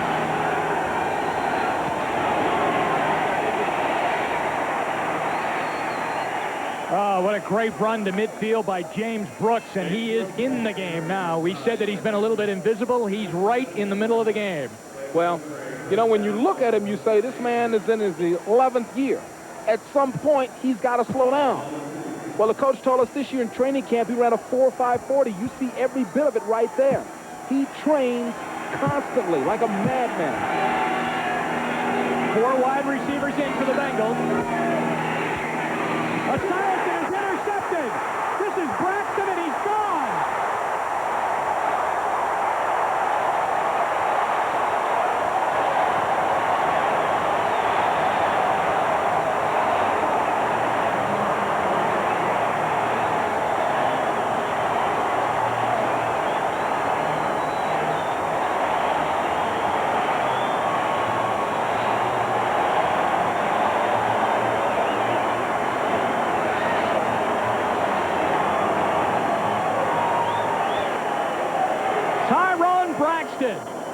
In the right spot at a very good time for Denver, who seemed to be wilting again in the second half.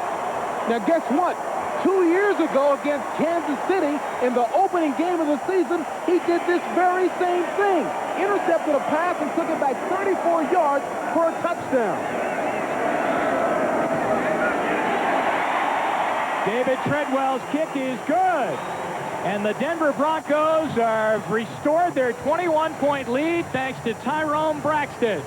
35-14 Denver. Let's go to New York right now and check in with Esiason, get his pocket picked again for the 3rd time today, Beasley. You know, you might as well call this Braxton kid Mr. Opening Day. Can you imagine the odds against this?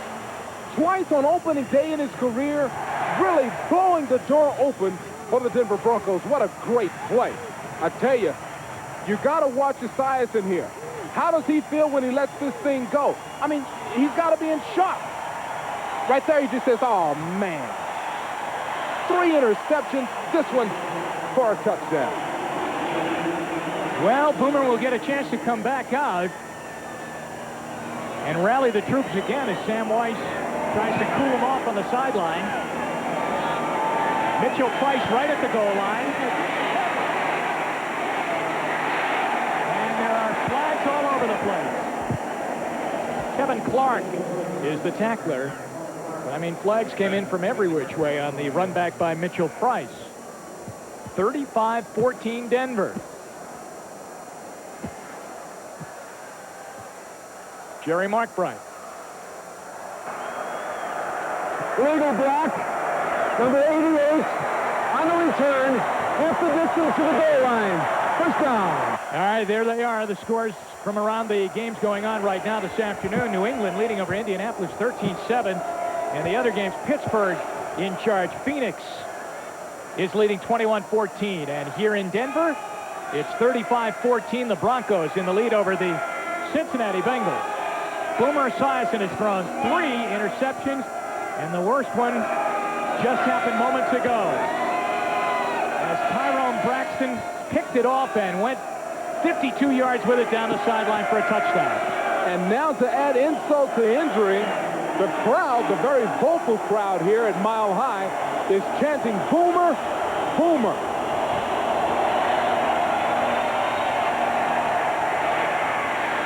He's going long for Eddie Brown. And Wyman Henderson was right with him at the 45-yard line. I thought Brown might have the advantage there because he was taller than Henderson, but not so. You know, Henderson had shouldered in, This is perfect defense. Keep that shoulder. Fight that shoulder to keep it in there. That's great defensive play. Looked like there was a little contact down the sideline.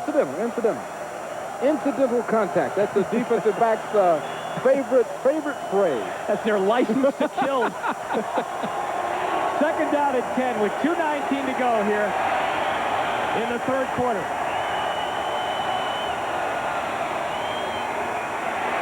Oh, he got hit as he threw. Tim Lucas hit him just as Esiason was trying to unload it to Rodney Holman. Boy, is it getting tough for Boomer now. People everywhere scrambling around, hitting him from the back. They've got to get something going. Now, is this an offensive line problem because of all the injuries? This is clearly an offensive line problem. I mean, this is not a true representation of the Cincinnati Bengals. Anytime you have to jockey around players, Moyers move from one side to the other, Reimers is out, Walter's out.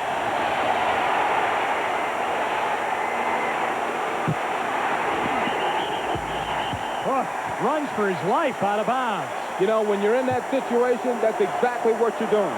You're not setting up to make plays. You're setting up to survive. You don't know where the breakdown is coming. Is it behind me? Is it in front?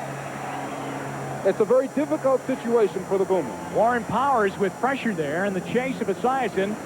And remember, Powers already has that big fumble recovery when Mecklenburg hit Esiason down inside the Denver 5.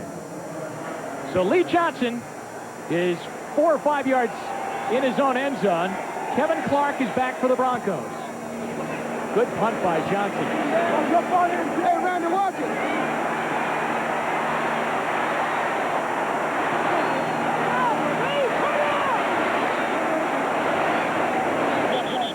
Boy, I thought the third quarter was going to run out.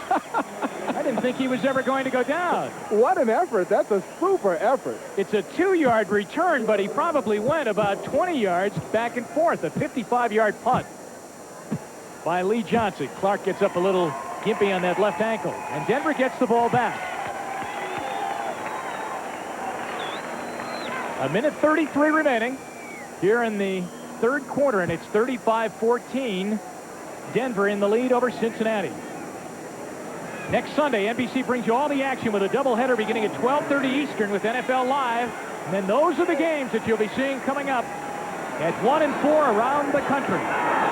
So check in on Sunday number 2. Here's Gaston Green. And Green takes it over the 40 out to the 43-yard line. Brought down by David Fulcher.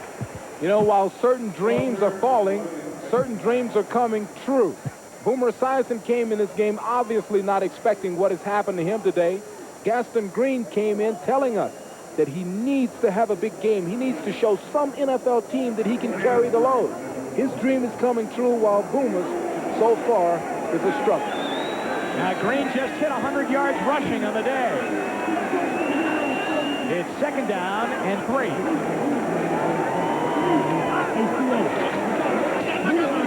Robert Perryman, and he gets up near a first down, close to the 46-yard line. On the left side.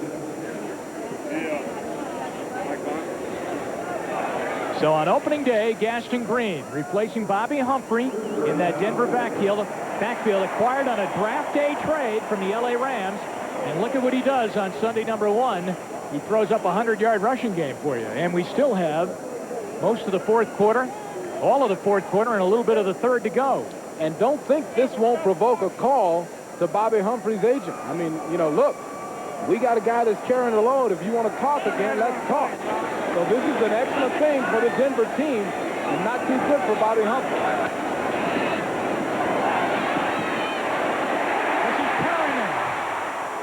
And he brings it for a Denver first down. As the third quarter runs out, John Elway has his Broncos down deep in Bengal territory with a first down at the 39. And another big quarter here as this game swung back and forth. But right now, Denver is in the lead 35-14, and we'll be waiting $5 or $6 grand for that. But they're really excited about their baseball team. And their football team's not doing badly as Elway unloads to Perryman. And he gets a first down at the 25 of Cincinnati. Now, everything is working. I mean, we're talking about, remember the old in the grass rule? Now, Elway's hurt. His finger is hurt. He's pulling on a finger. Now, you see the fake. Let's see if we can find the injury here. Now, that's in the grass a year ago, but because of his strength, he's able to hang on and throw it. I think he gets his foot caught just a little bit. Look at him pulling back on it. Well, we'll see. Incidentally, that was Alfred Williams that had him wrapped up. It's a first down for the Broncos as Gaston Green is sliced down right away. Tim Crumrye brings him down. So we'll check on Elway's finger, and he is still having problems with it, but he just waved off attention from the sideline. Now take a look at that. Isn't that pretty? That's the new logo on the baseball. They are so excited about their team. These hats and these baseballs are everywhere. Every store you walk into, you can get it, and you can get it now. And you can get it for a pretty good price. That's right. Second down and 10 as Green didn't get anything on first down. Shannon Sharp down the line in motion. Elway got pressure. And the catch is good by Sharp.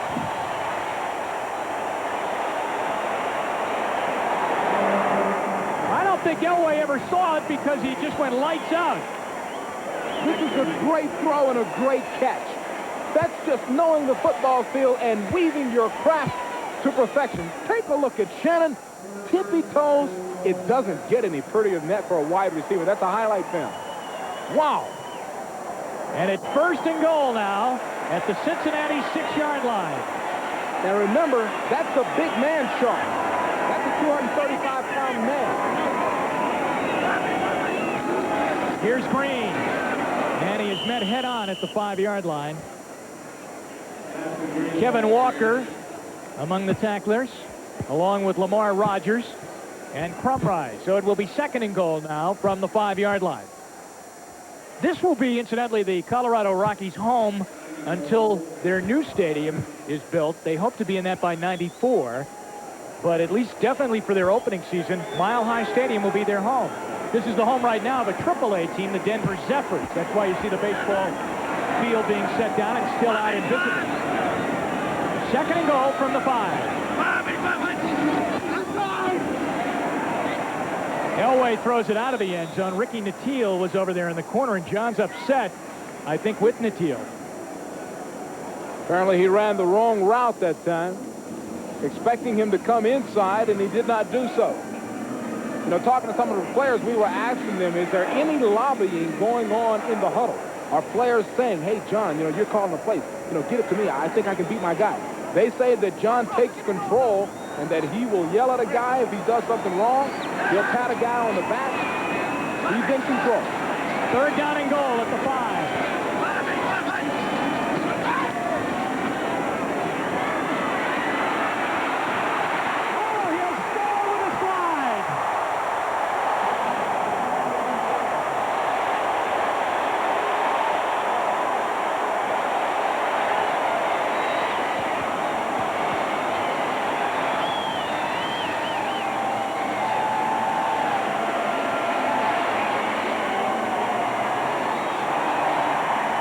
Well, there's a little celebration. Remember, he got hit for 5 yards already for throwing a ball into the seats. Now, take a look at this. That's just being a great athlete. And look at that little fake. That makes all the defenders slow down. He knew that he was across the line of scrimmage already. But when he raises that arm, all the defenders, all of a sudden, they say, uh-oh, where's my guy? Where's my man? John Elway's second rushing touchdown of the day has given the Broncos a 42-14 lead over the Bengals with 12 and a half left here in the ballgame. This is Lynn James. And he's to the 25-yard line where Randy Robbins brings him down. And Eric Wilhelm will come into the game right now for the Cincinnati Bengals, relieving Boomer Esiason on opening day. Now remember, Elway came up with a finger or an arm injury. You know what it was? It was a cramp. You can tell by where he's rubbing, and he's putting cold water or some type of ointment treatment. That shows it must have been a cramp. That's why he was bending back the fingers to relax that muscle. James Brooks is cut down by Jeff Mills. So Esiason is gone for the day, and Eric Wilhelm comes in. And Boomer had a rough opening day here in Denver. 3 interceptions. One of them went all the way back for a touchdown. And Gary Kubiak, we could be seeing him pretty soon, Beasley, as he's getting ready to warm up. Wilhelm's first pass. Boy, almost intercepted by Dennis Smith. And in fact, the ball was caught but out of bounds by Reggie Rembert. Now, Eric Wilhelm had a heck of a week last week. He is a good player. He was 14 of 20 for 112 yards against Green Bay. Left-handed on the run. That's not a bad toss.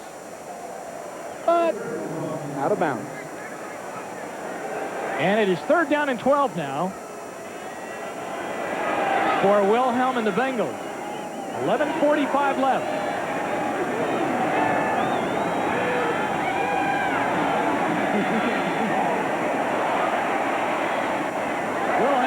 It over the head of Rembert. There's a flag down on the play. Mike Kroll, the top draft choice of the Denver Broncos, was in on the rush. There's Boomer with hat on. You always, when you have the golf cap on, it's day's end. That's it. Day's done. He's got a lot to think about. Holding against the Bengals. But what a fine blitz by Mike Kroll. Illegal hands to the face. Number 82, offense. Penalty is declined. 4th down. Take a look at 51, right-hand side of your screen. Forces his way on the inside. That flushes the quarterback, Wilhelm, further than he really wanted to go. Continues on and really applies a lot of pressure, pass complete to an assistant coach. Ricky Nattiel is back for the first time today. Returning this punt of Lee Johnson at the 31. Up to the 40-yard line, and there is yet another flag, and there's a fight. Shannon Sharp is in it. And in there for the Bengals is Alex Gordon, and they each got a hunk of each other's face masks. You know, they actually threw a couple of punches, which is the strangest thing for 2 football players. I mean, they punched each other in the helmet. How smart is that?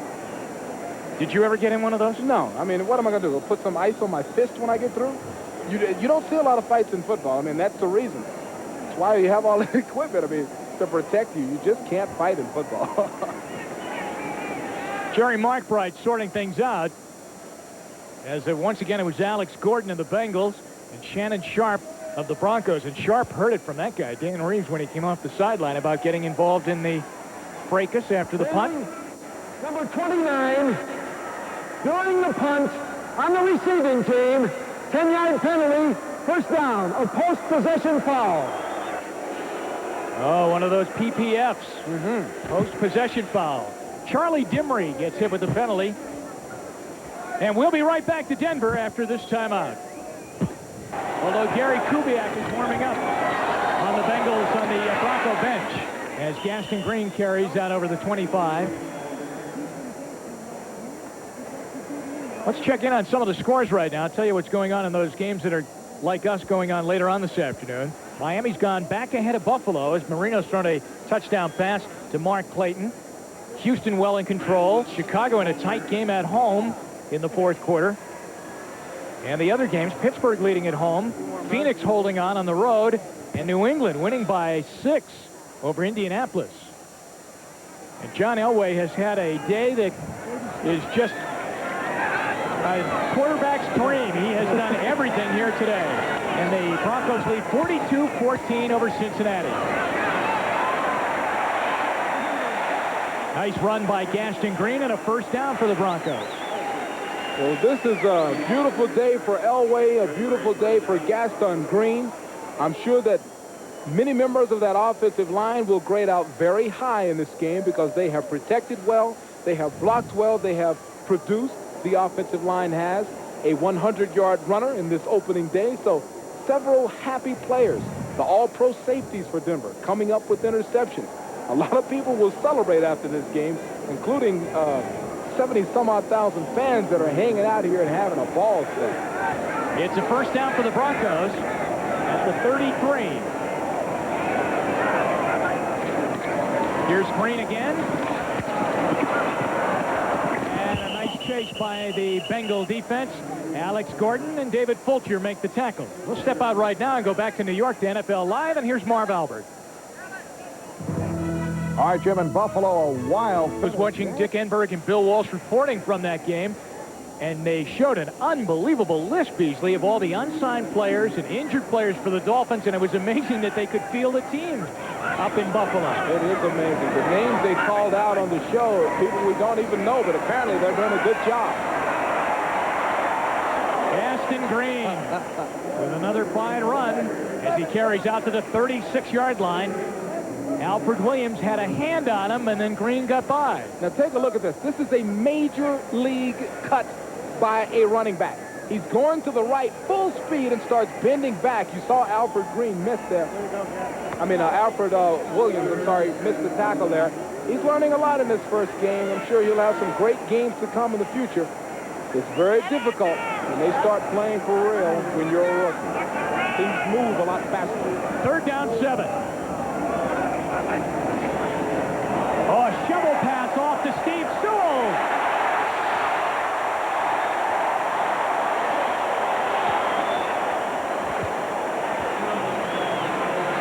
I'll tell you, John Elway is bringing out all the fun plays today, isn't he?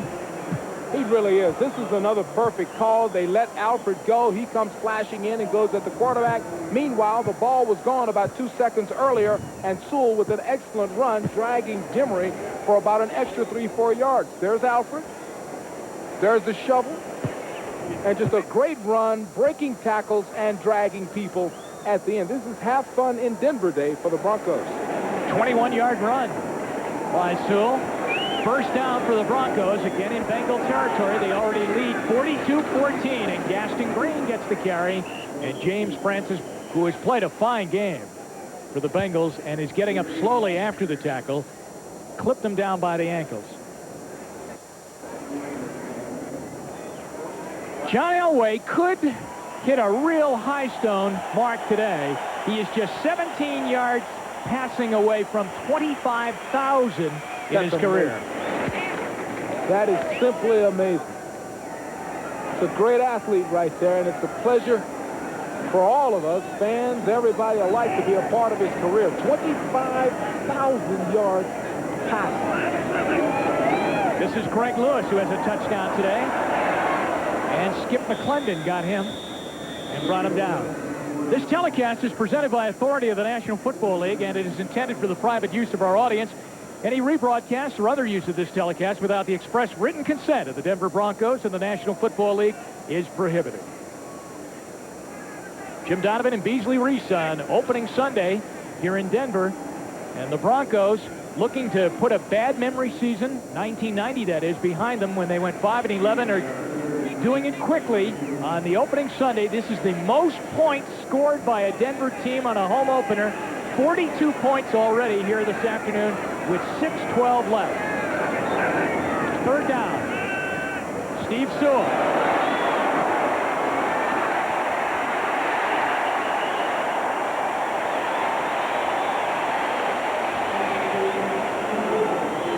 And he will get another first down. Now, you just have to look at a well-run play. Look at Wydell coming out front, leading, turns back. Just good blocking out front by everybody, good running, super offensive play, and now we've got a new quarterback. John Elway comes out to a roar.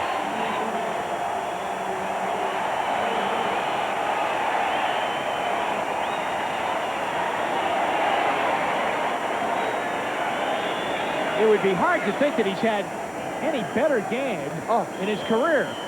We'll have to check that out for you. Gary Kubiak is coming in, and there's a timeout called right away. 5:18 to go in the ball game. Denver in control. Done for the day. The Bengals say thank heavens. 18 for 28 passing, 263 yards, 2 touchdowns. He also rushed for 2 touchdowns. He also caught a pass for 24 yards. Unbelievable. 293 yards on the day. This is Greg Lewis. And the rookie out of Washington hops and skips down inside the Bengal 30-yard line. You know, I'm sure this game is very high on the list when it comes to single game accomplishments for John Elway. One thing is clear, it is his greatest game ever as an offensive coordinator and play caller. His play selection has been superb. He has kept Cincinnati off balance. He has taken advantage of every weakness available. He's done one great job. 2nd and 6 with 4:43 left.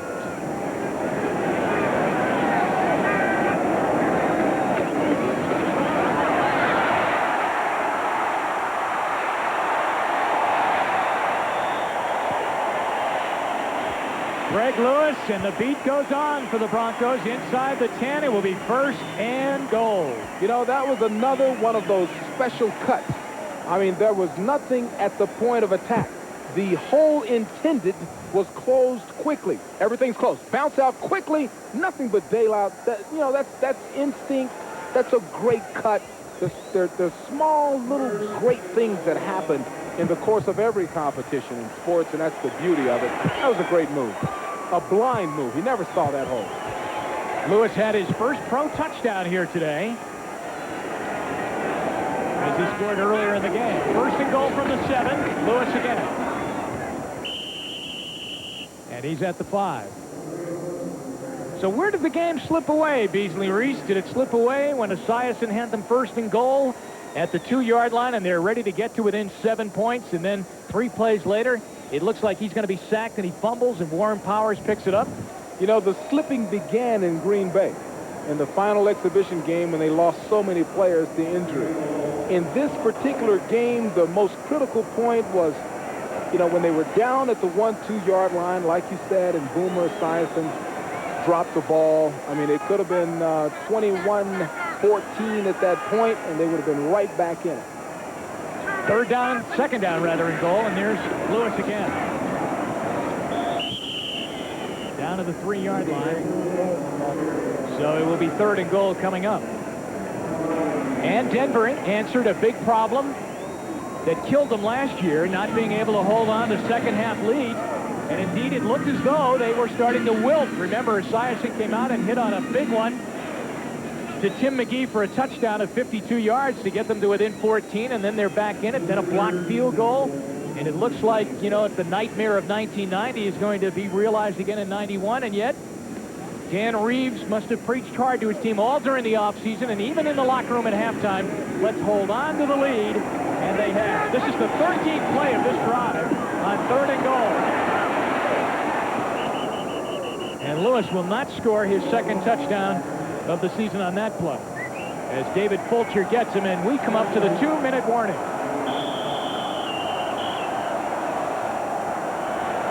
2 minutes left here at Mile High Stadium in Denver, and hit one today. He's hit an upright and had one blocked, and then knocks that one through. 20-yard field goal for Treadwell, and it's 45-14. Denver adds to their lead. 45-14 on opening day. Now, each week in all of our games, we will be featuring the Canon camcorder replay of the game. So today, it's this play involving number 7, the man in the middle, John Elway, 2nd quarter. Watch this one, Beasley. Now, you know, he calls his own play. How do you get in the huddle and call your own number? We're going to go to number 7. The key point here is the toss by Sewell. It's perfect. Right over the defender's shoulders. Now, every quarterback I've ever seen has great hands.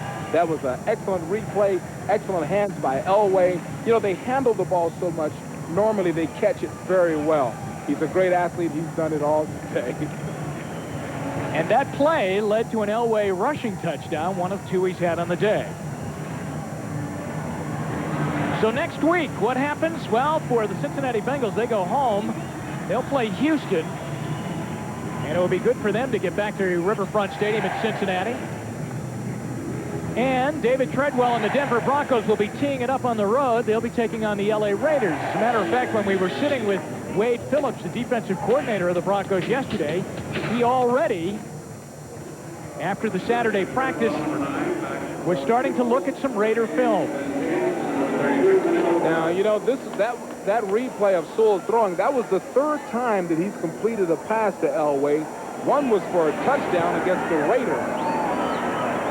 This is the tight end, Jim Riggs. And he'll be short of the 40-yard line. 1:50 remaining. 45-14, Denver in the lead. John Elway. Oh, there's a good sight, I'm sure, for Denver fans to see John and Dan together. Was that well-deserved or what? And the coach of the Bengals has nobody alongside him. Sam Weish came in here so confident after his team had a fine preseason and wrapped it up with a nice win over Green Bay last week. But an expensive win, as Beasley told you about, with all of the injuries to the offensive line as Craig Taylor carries on first down. Remember again, coming into the game, Joe Walter, their great offensive lineman, he had a hamstring pull. Bruce Reimers had a hamstring. Neither played here today. Krzyzewski, their center, is playing with a very sore shoulder. And Anthony Munoz battled the flu because last week he didn't play against Green Bay because of the flu. Again, let's check in on some of the scores now from games that are going on. These are all of the games now from this afternoon. New Orleans won. David Craig broke his thumb in that game for Seattle. Kansas City's a winner. The Eagles win. Randall Cunningham injured his knee. Jim McMahon rallied them to win there. Dallas wins, and the Jets win. Now, the games that are still going on, fourth quarter. Boy, that Buffalo game's going to go right down to the final possession, obviously. Houston's going to win that game. The Bears are in a bear of a game against the Vikings. Pittsburgh in their game with San Diego. Chargers getting closer. Phoenix leading by 10 with Joe Bugle in his second year with the Cardinals. And New England with Dick McPherson winning on the road at Indianapolis. And we'll be seeing New England next week, Beasley, when they take on the Browns. 25 seconds remaining in the game. Eric Wilhelm in for Boomer Esiason. Harold Green. There's Mike Kroll. And that's ball game here in Denver today. So the top draft choice, Kroll, makes the final tackle, and Sam Weish will come across and greet Dan Reeves as Reeves and the Broncos turn in just an amazing opening day performance. The most points that they have ever scored on opening day here at Mile High Stadium, 45-14. Denver beats the Bengals and goes on to a fresh start here in the 1991 season, and the Bengals go home and lick their wounds as they get set. She says she never doubted Walker could make it in the pros if just given a chance.